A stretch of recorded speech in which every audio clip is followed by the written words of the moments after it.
आप सभी को मेरा प्यार भरा नमस्कार। मैं शैलेश कुमार, स्वागत है आप सभी का स्काई इंग्लिश क्लासेज में। मेरे प्यारे दोस्तों, आज इस वीडियो लेक्चर को आप शुरू से अंत तक देखिए। बहुत सारा वर्ड जो आप यूज करते होंगे इंग्लिश, खास करके इंग्लिश बोलने के दौरान, पूरा कॉन्सेप्ट क्लियर हो जाएगा कि देखिए सेंटेंस में वोकैबुलरी कैसे कैसे यूज होता है। आप इंग्लिश बोलना चाहते हैं लेकिन इंग्लिश को सीखना क्यों नहीं चाहते हैं? थोड़ा सा तो समय दीजिए। कॉमेडी देख लेते हैं, रील्स देख लेते हैं, मूड फ्रेश कर लेते हैं, लेकिन जो आने वाले समय में आपके भविष्य में जो चीज़ यूज़ होगा, उस पे समय क्यों नहीं देते? थोड़ा इसे भी समय दीजिए, ज़िंदगी ये बहुत प्यारा होता है। आइए शुरू करते हैं, देखिए और समझिए। ठीक है जी? देखिए, आप हमेशा बोलते हैं कि उसका प्रवृत्ति जो है ना, अच्छा नहीं है या उसका प्रवृत्ति अच्छा है ना? उसकी इच्छा ये है। देखिए क्या होता है? टेंडेंसी। टेंडेंसी का मतलब क्या होता है? प्रवृत्ति, इच्छा या झुकाव, मनोवृत्ति। ठीक है जी? It is her tendency to help others. दूसरों की मदद करना उसकी प्रवृत्ति है। दूसरों की मदद करना उसकी प्रवृत्ति है। हर किसी में ऐसा प्रवृत्ति नहीं होता है, खास करके अभी के टाइम में, कि किसी की मदद करे। लेकिन अगर कोई आदमी मदद करता है तो उसकी प्रवृत्ति है, और वही प्रवृत्ति, वही टेंडेंसी क्या है उसकी? मानवता है। और मानवता को क्या बोलते हैं? ह्यूमैनिटी मीन्स क्या हो जाता है? मानवता। तो एक एक वर्ड को सीखिएगा, उसके साथ साथ दूसरा वर्ड भी आपको सीखने के लिए मौका मिलेगा। और इसको अगर देखते हैं मीनिंग क्या है, सेंटेंस में क्या होता है, तो इंग्लिश बोलने के साथ साथ अगर आप कॉम्पिटिटिव एग्जाम में बैठिएगा तो फिलर में, ठीक है जी, और कहाँ पे, क्लॉज टेस्ट में भी पूछा जाता है। तो समझिए नेक्स्ट वर्ड के बारे में। ठीक है जी? नेक्स्ट वर्ड क्या है? सेल्डम। सेल्डम का मतलब क्या होता है? सेल्डम का मतलब होता है कभी कभार। ठीक है? कभी कभार। सेल्डम का मतलब होता है कभी कभार। ठीक है?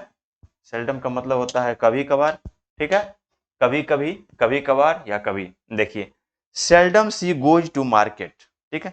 शायद ही कभी वह बाजार जाती है। शायद ही कभी वह बाजार जाती है। शायद ही कभी वह स्कूल जाती है। शायद ही कभी वह बगीचा जाती है। शायद ही कभी वह घूमने जाती है। आप किसी भी टाइप का सेंटेंस बोल सकते हैं। सेल्डम का मतलब होता है क्या?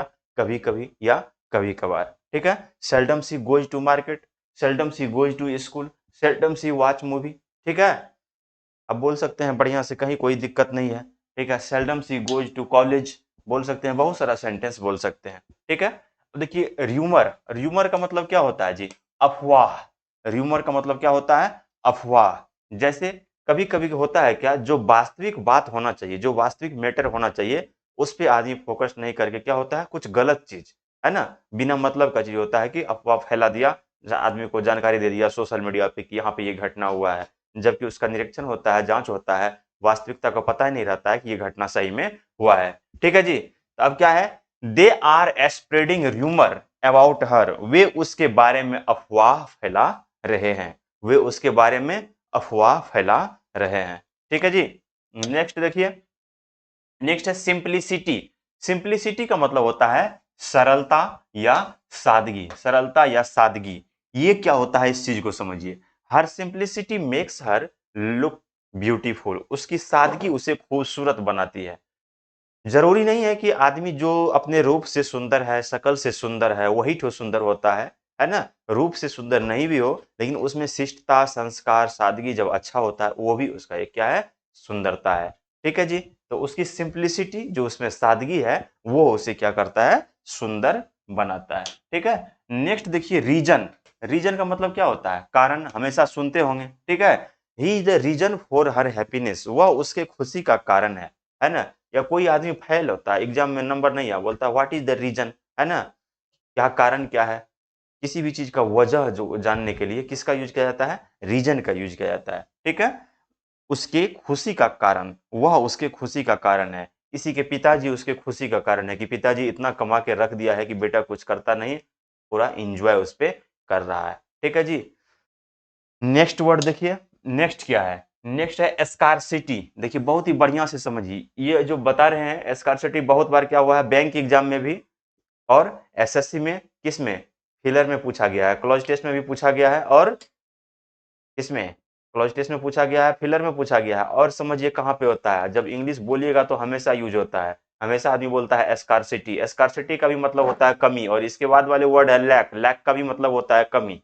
आपको यूज कहाँ पे करना है, इस चीज को समझना है। जब किसी चीज की कमी को आप अपने आंखों से देख रहे हैं, वहां पे स्कार्सिटी का यूज होगा। ठीक है जी? और जब किसी चीज की कमी को आप देख नहीं रहे हैं, सिर्फ महसूस कर रहे हैं, वहां पर लैक का यूज होगा। ठीक है? देखिए समझिए इसे, क्या है, there is a water scarcity in dryland. Dryland का मतलब होता है शुष्क भूमि, ठीक है, शुष्क भूमि में पानी की कमी है। पानी की कमी को आप देख सकते हैं सॉरी, राइस की कमी को देख सकते हैं, ऑयल की कमी को देख सकते हैं, लेकिन किसी आदमी में विटामिन का कमी है उसे देख नहीं सकते, फील किया जाता है, रिपोर्ट पे आता है, ठीक है जी। नॉलेज का कमी है उसे फील किया जाता है, ठीक है। वीकनेस है उसे फील किया जाता है, ठीक है। तो यहाँ पे आपको समझना है, क्या दोनों वर्ड में अंतर समझ लीजिए। अगर इंग्लिश बोलने के समय में आपको ऐसा लगे किसी चीज की कमी को आप अपने आंखों से देख रहे हैं, तो वहां पे क्या होगा, स्कार्सिटी का यूज होगा। और कोई ऐसा चीज जिसकी कमी को आप सिर्फ फील कर रहे हैं, महसूस कर रहे हैं, देख नहीं रहे हैं, तो वहां पे लैक का यूज होता है। ये वर्ड देख लिए। नेक्स्ट देखिए, अब नेक्स्ट है क्या, लैक। लैक का भी मतलब क्या होता है, कमी।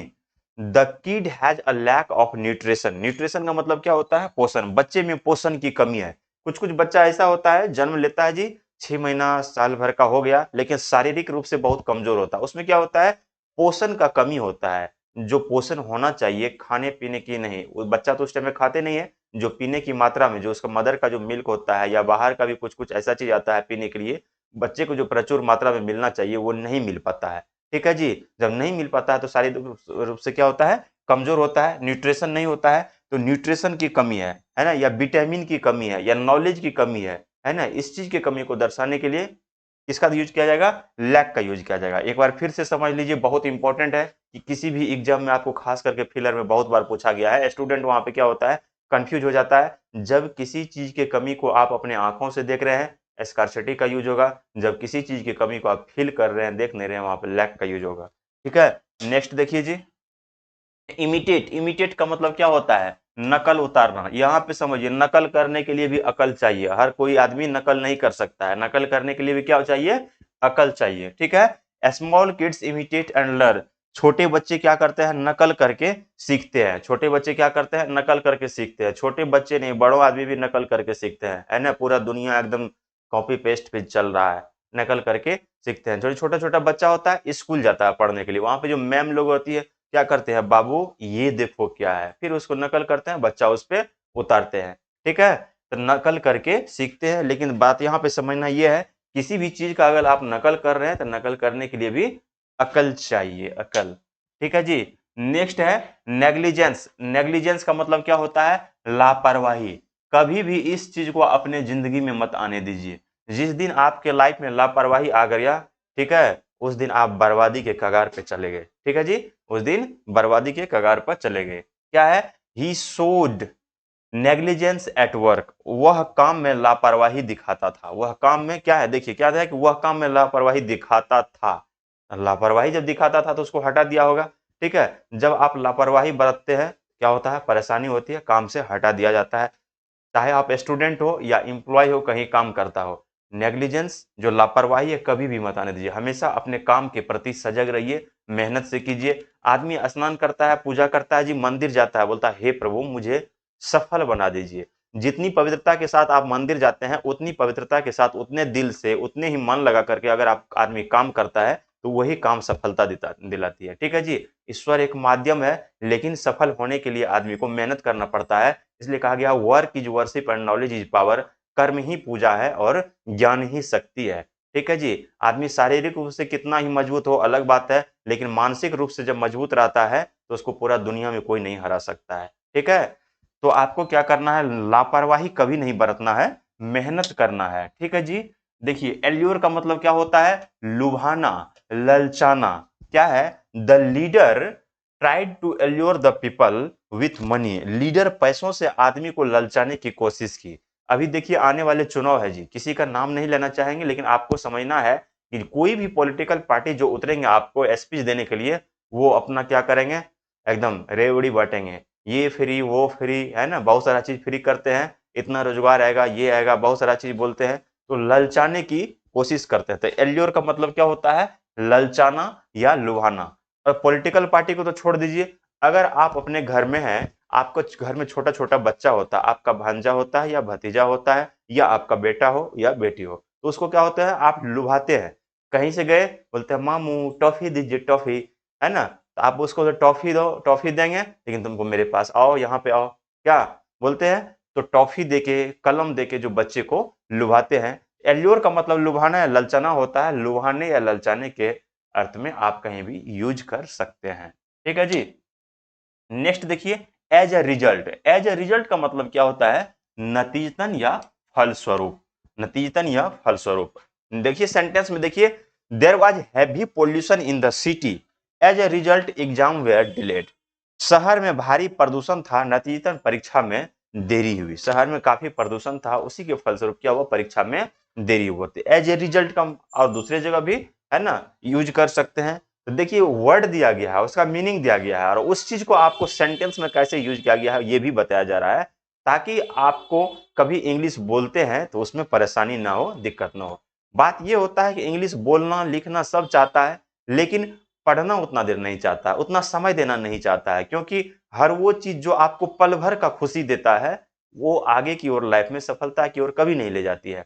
हर वो चीज जो सीखने में समझने में मेहनत लगता है, परेशानी होती है, टेंशन होता है, वही सफलता की ओर ले जाती है। लेकिन जिस चीज में परेशानी होता है, टेंशन होता है, आदमी उस चीज को छोड़ देता है। अगर 1 घंटा आप रील्स देखते हैं, दूसरे दिन कभी ये नहीं लगेगा कि कुछ बेनिफिट हुआ है। 1 घंटा कॉमेडी देखते हैं, कभी ये नहीं लगेगा कि बेनिफिट हुआ है। लेकिन अगर 1 घंटा किसी वीडियो लेक्चर को देखते हैं, कोई भी ऐसा क्लास है ना, चाहे इंग्लिश क्लास हो, जो आप पढ़ रहे हैं, स्टूडेंट है, तो आपको आने वाले लाइफ में या आने वाले समय में पूरे जीवन में क्या है, कहीं ना कहीं उपयोग होगा उसका। ठीक है जी। तो वीडियो लेक्चर में बने रहिए, इसे देखिए। ठीक है। हम ये नहीं कहते रील्स को पूरी तरह मत देखिए, मन नहीं लगता है देखिए, लेकिन घंटों घंटा नहीं, बहुत समय बर्बाद होगा, क्योंकि जो रील्स बनाते होंगे उसको दिल पे लगेगा, ऐसा कोई बात नहीं है।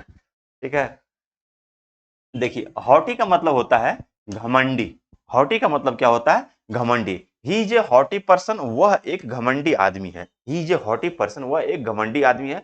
कभी भी आदमी को अपने दिल में घमंड नहीं रखना चाहिए। इस दुनिया में है ना, पढ़ने के लिए, सीखने के लिए, समझने के लिए, घूमने के लिए, पहनने के लिए, खाने के लिए इतना सारा चीज है कि आदमी का उम्र भी कम पड़ जाता है। ठीक है जी। तो कुछ कुछ आदमी ऐसा होता है कि अगर कुछ सीखना चाहा, कुछ सीख लिया या कुछ पढ़ लिख लिए, तो सामने वाले को इग्नोर करते हैं। किसी के पास कुछ पैसा है तो सामने वाले को इग्नोर कर करते हैं। ऐसा नहीं करना चाहिए। अगर आप किसी भी लेवल पे हो, अपने आप में इस हिसाब से विनम्रता रखना चाहिए कि कोई भी आदमी आपके पास में आके खड़े हो, बैठे, आपसे बात करे। घमंड कभी नहीं आने देना चाहिए। घमंड जिस दिन आता है उस दिन से उसका पतन शुरू हो जाता है। ठीक है जी। तो घमंड कभी नहीं आने देना चाहिए। बस इतना समझ के रखना चाहिए कि इस दुनिया में बहुत सारा चीज है सीखने के लिए, समझने के लिए, पढ़ने के लिए, कि आदमी का उम्र भी कम पड़ जाता है, तो फिर घमंड किस बात की है। ठीक है। घमंड रावण को भी था, चला गया। ठीक है। हॉटी का मतलब क्या होता है? घमंडी। समझिए जी। इंस्पायरेशन। इंस्पायरेशन का मतलब क्या होता है? प्रेरणा। ठीक है। He is an inspiration for everyone, वह सभी के लिए क्या है? प्रेरणा है। वह सभी के लिए प्रेरणा है। ठीक है जी। अगर आप तैयारी कर रहे हैं, पढ़ रहे हैं, तो आप भी क्या, सबके लिए प्रेरणा है। अगर पढ़ के आप सफल हो जाते हैं तो आपके घर में जो आपके छोटे भाई होंगे या कजन होंगे कोई, ठीक है, उसको एक मोटिवेशन मिलता है क्या, कि हम भी पढ़ें, हम भी कुछ करें। लेकिन अगर आप असफल हो जाते हैं, क्या होता है? उसका भी मोटिवेशन टूट जाता है, मनोबल टूट जाता है कि अब हम क्या करें। तो अगर आप पढ़ रहे हैं तो इतना जरूर पढ़िए कि आप सक्सेस हो जाए, सफल हो जाए, ताकि आपको देखकर समाज में, आपके परिवार में, आपके रिलेटिव में हर कोई पढ़े और हर कोई प्रेरित हो आगे की ओर जाने के लिए। ठीक है जी। आगे बढ़ने के लिए। तो इंस्पायरेशन का मतलब होता है प्रेरणा। एक आदमी हर चीज को चेंज कर सकता है, लेकिन सबसे पहले उसको अपने आप में चेंजिंग लेना पड़ता है। जब तक अपने आप में चेंजिंग नहीं लाता है, तब तक सामने वाला भी उसको फॉलो नहीं करता है। ठीक है जी। नेक्स्ट वर्ड है इरिटेट। इरिटेट का मतलब होता है क्या? परेशान करना। इरिटेट का मतलब होता है परेशान करना। ये जो भी वोकेबलरी बताया जा रहा है, ठीक है, आपको डेली इंग्लिश बोलने में हेल्प मिलता है। इसलिए देखिए इंग्लिश सेंटेंस में यूज किया गया है और हिंदी भी बताया गया। दे ऑलवेज इरिटेट मी, वे लोग हमेशा मुझे परेशान करते हैं। आप हिंदी में हमेशा बोलते हैं कि वह मुझे परेशान करता है। ठीक है। वे लोग मुझे परेशान करता है, वह मुझे फोन करके परेशान करती है। ठीक है। हमको नहीं परेशान करती है, हो सकता है आप लोगों के साथ हो। वह मुझे फोन करके परेशान करती है, वह मुझे 12 बजे रात को कॉल करके परेशान करती है। ठीक है जी। तो इरिटेट का मतलब होता है परेशान करना। आप सेंटेंस में यूज कर सकते हैं बढ़िया से और अच्छा से इंग्लिश बोल सकते हैं। ठीक है जी। मोमेंट का मतलब होता है क्षण, पल या समय। ठीक है जी। He captured happy moment in the photo, उसने खुशी के पल को तस्वीर में कैद किया। तस्वीर, उसने खुशी के पल को तस्वीर में कैद किया। ये जो प्रचलन है अभी बहुत ज्यादा ही क्या है, प्रसिद्ध है, कि 10-20 कोई फ्रेंड है या अपने फैमिली के साथ कहीं गए घूमने के लिए, क्या होता है, वो एक खुशी का पल होता है, आनंद होता है। फोटो कब लेता है आदमी? कोई अच्छा सा मोमेंट होता है, कोई अच्छा पल होता है, ऐसे सेल्फी लिए, क्लिक किए, या ऐसे खड़ा है कोई आदमी लिए, वहां से फोटो आए, उसका ले लिया गया।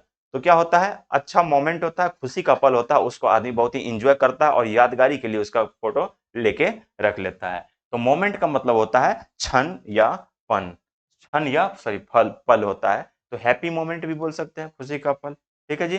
नेक्स्ट देखिए, प्रोपोजल। प्रोपोजल का मतलब होता है प्रस्ताव। ठीक है, सी रिफ्यूज्ड हिज प्रोपोजल, उसने उसके प्रस्ताव को ठुकरा दिया। सी क्या लिखा हुआ है, सी, उसने उसके प्रस्ताव को ठुकरा दिया, यानी किसी लड़का के प्रस्ताव को ठुकरा दिया। प्रस्ताव को कब ठुकराया जाता है? जब आप अपने शादी का प्रस्ताव के लेके गए किसी के पास और कोई ठुकरा दिया, इसका मतलब आप उस योग नहीं है, उस लायक नहीं है। ठीक है, कोई भी आदमी शादी करता है तो हमेशा अपने बेस्ट ऑप्शन को खोजता है, खास करके लड़की अपने बेस्ट ऑप्शन को, कि मेरा जो आने वाला राजकुमार है उसके पास हर सुविधा होना चाहिए, राजकुमार जी के पास। ठीक है, जो होता है क्या, जो उनके लाइफ में बन के आता है क्या, पति परमेश्वर जी। तो आप मेहनत कीजिएगा, आपका पैकेट गर्म रहेगा, आपके पास में पैसा रहेगा। ठीक है जी, तो चाहने वाला बहुत मिलेंगे। ठीक है जी, जब आपके पास में नॉलेज हो, तो पैसा हो, ठीक है, शोहरत हो, समृद्धि हो, तो प्यार किसी भी उम्र में होता है। दिग्विजय सिंह का नाम सुने होंगे, पहले यूपी के जो लीडर है ना, बहुत ज्यादा उम्र में भी जाके शादी किया। नाम नहीं लेना चाहिए थे लेकिन बता दिए आप लोगों को। ठीक है, ऐसा ऐसा बहुत एग्जाम्पल है। देखिए नेक्स्ट है ऑफेंस। ऑफेंस का मतलब क्या होता है, अपराध। ठीक है, he is convicted for a serious offence, उसे एक गंभीर अपराध हेतु दोषी ठहराया गया, उसे एक गंभीर अपराध हेतु दोषी ठहराया गया है। तो ऑफेंस का मतलब क्या होता है, अपराध होता है। ठीक है, अपराध तो पूरा दुनिया में अभी हो रहा है। जो आदमी पढ़ लिख के सफल नहीं हुआ तो गलत दिशा में चला जाता है, अपराध करने लगता है, क्राइम करने लगता है। क्राइम में कहा जाता है जी, कहीं ना कहीं जिंदगी जीने के लिए आदमी को जो बेसिक नीड होता है पूरा नहीं कर पाता है, वो तो गलत दिशा में चला जाता है। और संगति का भी असर होता है, कभी कभी अच्छे अच्छे फैमिली का लड़का भी गलत दिशा में चला जाता है। ऑफेंस का मतलब क्या होता है, अपराध। ऑफेंस का मतलब अपराध होता है। याद रखिएगा, हमेशा दिन रात आदमी बोलता है अपराध, या मीनिंग नहीं मालूम होगा उसको तो समझ लीजिए, या आपको भी नहीं मालूम होगा तो समझ लीजिए ऑफेंस का मतलब अपराध होता है। ठीक है, इस वीडियो लेक्चर को आप लोग बढ़िया से देखिए, लाइक कीजिए, शेयर कीजिए। ठीक है, वीडियो अच्छा लगा तो अपने दोस्त को भी बोलिए सब्सक्राइब करने के लिए, आप भी सब्सक्राइब कीजिए, बेल आइकन बना लीजिए, दबा लीजिए, ताकि आपको जब भी वीडियो अपलोड हो, ठीक है, तो नोटिफिकेशन मिलता रहे। ठीक है, thank you for watching this video lecture. आप लाइक कीजिएगा, शेयर कीजिएगा, सब्सक्राइब कीजिएगा, मुझे भी खुशी मिलेगी और हम आपके लिए अच्छा अच्छा कंटेंट लाते रहेंगे। Thank you.